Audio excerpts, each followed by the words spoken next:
Thank you, Mr. President. Mr. President, I rise today in opposition to Rachel Brand's nomination to the number 3 spot in the Justice Department. Now, there are many, many reasons I'm opposed to this nomination, but those reasons are all grounded in a central question facing America today. Who does this government work for? Does it work just for the rich and powerful? Does it work just for the well-connected? Does it work just for the billionaire in the White House? Or does it work for everyone? One of the worst kept secrets in America is that there are 2 justice systems, one for the rich and powerful and one for everyone else. The first justice system is an exclusive club for giant corporations and wealthy individuals. In that justice system, serious crimes are punished with a slap on the wrist and a small fine. Taxpayers bail out corporations that stole the life savings, and wealthy criminals go back to their lives without missing a beat. The second justice system is for those who can't buy their way out of prison time. In that system, minor, nonviolent offenses are punished with harsh prison sentences. When those individuals are eventually released, they are branded with the scarlet letter that closes doors to employment and opportunity. It's a system that swallows up people whole and spits them out with nothing.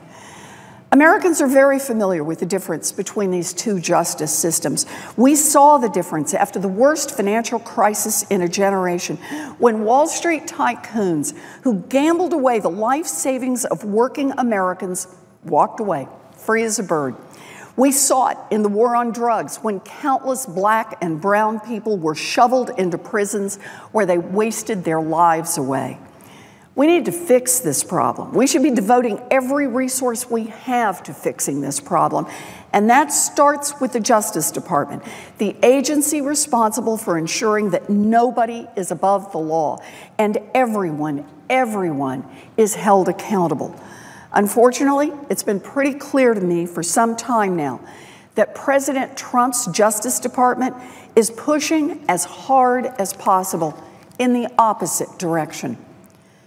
For much of President Obama's second term, prosecutors were allowed some discretion to consider the unique circumstances of each case and make a measured decision about when to ask for the most serious charge with the maximum penalty or when to ask for less. And it worked. Jail time for low-level drug offenses went down. States saved money, and lives were not irretrievably broken. Last week, that modest advance came to an end. Attorney General Sessions directed prosecutors to charge individuals with the harshest sentences possible. Lock them up seems to be his approach. But not in all cases. Jeff Sessions sings a very different tune when it comes to white-collar crime. He believes that corporations should not be punished for the actions of their executives. Don't punish the companies for a few bad CEO apples.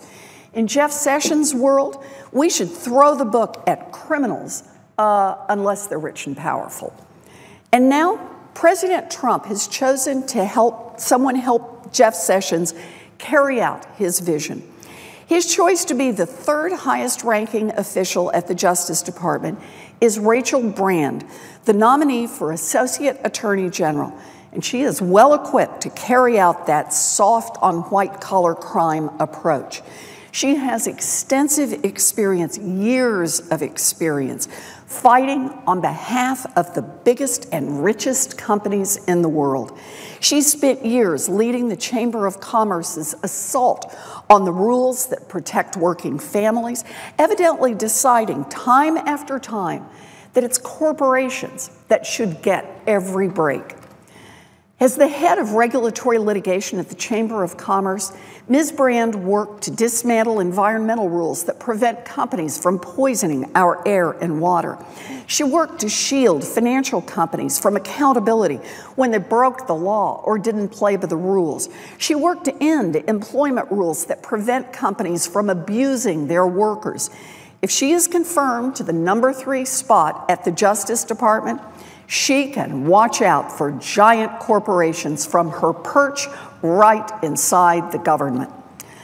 The Brand nomination is just another predictable move from a president who clearly believes that one set of rules should apply to the rich and powerful, and another set of rules should apply to everyone else.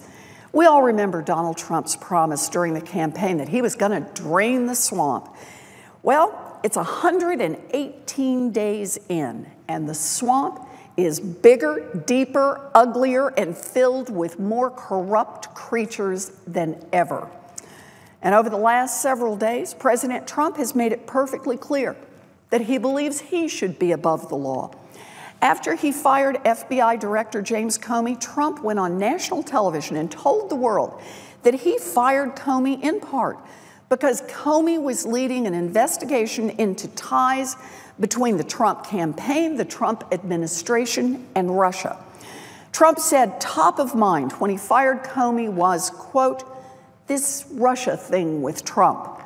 And now we've learned that he apparently pressured Comey in private meetings to drop aspects of the Russia investigation before he fired him. It's a basic presumption of our democracy that politicians cannot interfere with the law enforcement investigations into their own potential wrongdoing. But President Trump openly admitted to trying to interfere with an ongoing investigation, and he clearly believes there should be no consequences for himself. I understand that President Trump thinks he should be able to decide what investigations into his dealings go forward and what investigations get stopped on the spot. I understand that President Trump thinks he should be able to pack his Justice Department full of people who will watch out for billionaire CEOs and giant corporations. After all, he's packed other agencies with similar people. I understand that that's what President Trump thinks, but he is wrong. One of the things that makes our democracy strong is that we believe that no one is above the law, not CEOs, not giant corporations, and not the President of the United States. It is up to the Senate to remind the President of that fact. We can start by rejecting the nomination of Rachel Brand to serve as Associate Attorney General. And I ask everyone who believes in the promise of equal justice under the law to do the same.